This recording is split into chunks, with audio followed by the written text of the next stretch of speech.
Hello and welcome to Challenge Your Mind, Change the World, the podcast where we dive deep into the art of communication and critical thinking, and how these essential skills can transform our relationships and our futures with our teens.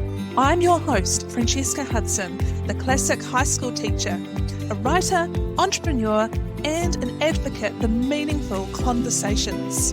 Each episode, I explore strategies and share insights on how parents can enhance their communication with their children.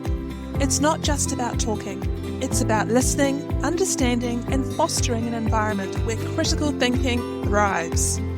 I'm here to equip you with the tools not only for immediate improvements in your family interactions, but also to set up our teens for long-term success in every aspect of their lives. So whether you're on your morning commute or winding down for the evening, join me as we unlock the potential of our conversations to shape a brighter, more thoughtful world. Let's get started. Hello, my friend, and welcome back to the podcast.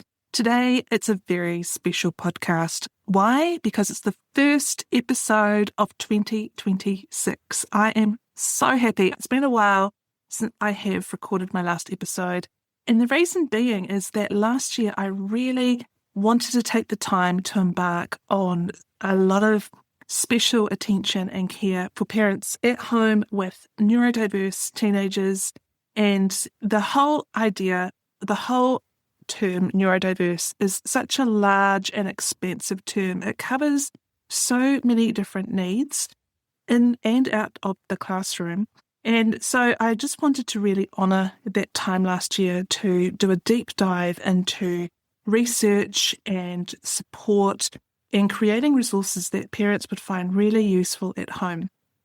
So if you are in that category of thinking about maybe some outside of the square, outside of the box resources for your teenager, maybe they struggle with dyslexia, maybe they struggle with ADHD, maybe there is perfectionism or a little bit of anxiety creeping in around their studies, then I really suggest you go and check out the neurodiverse section of our website.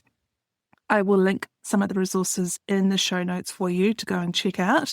And if you're new to this show, then welcome. I'm really thrilled to have you join me. Today we are looking at why smart teens freeze the blank page. And this episode is for every parent who has watched their teen sit in front of a blank page, staring at it, sighing, tapping their pen maybe, and then finally saying, I don't know what to write. It is such a common issue, and I have had so many parents write in asking me for help and asking me for advice around this topic. And you might be sitting there thinking, as a parent, you do know this. You read the book. You understand the topic. You just told me about it at dinner last night. So why? Why are our children's brains suddenly switching off the moment a document opens? If this is your household, then this episode is for you, my friend. Because here's the truth. The problem isn't writing. The problem is the moment before writing.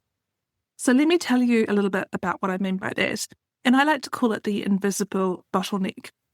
So let me tell you something that most schools never explain. Writing isn't just one skill, it's actually a chain of skills. And the hardest link in that chain is the very first one. Before a teenager can write, their brain has to understand the question. They have to be able to recall the content in relation to the question. They've then got to organise their thoughts around how they're going to answer. They then need to decide what matters. They've got to do the filtering, filter out the most important pieces of that information they've recalled. And then they have to choose where to start writing on the page. Now, that is a lot of thinking. And for many teenagers, especially perfectionists, neurodivergent learners, anxious students, and literal thinkers, that mental load is really, really overwhelming. So what happens? Well, their brain freezes. Not because they're lazy, not because they don't care, not because they aren't capable, but because their working memory is really overloaded. And when the brain feels overloaded, it protects itself by shutting down. Now that looks like, I don't know, or it could look like, I can't do this, or it could look like, I'm bad at English, or it could just look like staring at a blank page. But inside, what's really happening is, I don't know how to begin. Now, why is it that smart teens seem to be most affected? Let me tell you something fascinating. The teens who freeze the most are often the brightest ones. Yes, I'll say that again. The teens who freeze the most are often the brightest ones because they can see how complex the task is. They can see how many ideas they have. They can see how much there is to say. That hamster on the wheel in their brain is going round and round and round and round and round. They're overthinking things. Their brain tries to hold all of it in at once, which is impossible. So they get stuck before they can even start. And this is why parents say they know the content, but they can't get it down. Exactly. That is exactly right. The thinking is there. The output system is the thing that is missing. So what do we do about this? I like to call it the blank page fix. And what we do by fixing it is we remove the pressure of perfection, we remove the pressure of structure, and finally, we remove the pressure of doing it right. And instead, we replace it with one job only to get the ideas out. That's it. Messy, unfiltered, unorganized. It doesn't have to be perfect. It's just getting the ideas out. Because once the ideas exist, writing becomes editing. And editing is much easier than inventing. This is why I teach teens to write a fast, messy first draft. No rules, no judgment, no red pen, just momentum. Because confidence grows in motion. And this is actually why I created Fast Draft, which is one of my best-selling toolkits that so many parents have found useful when it comes to this kind of situation at home. I didn't design it to teach better writing, and I say that in inverted commas, but to remove the fear of starting writing, getting teenagers to be able to sit down and be able to start typing out or writing without having that blank page freeze. Fast Draft gives teens a simple system to unload their ideas so that they can actually get what they're thinking in their minds out onto the page. It also gives them a simple system to organise their ideas later on. We're not talking about right at the start because that can be quite intimidating and quite scary for teenagers. So it's about helping them organise their ideas later on, further down the writing track, and then finally feel capable that they've achieved something. I see it change kids almost instantly within one session, not because it makes them smarter, but because it gives their brain a way in.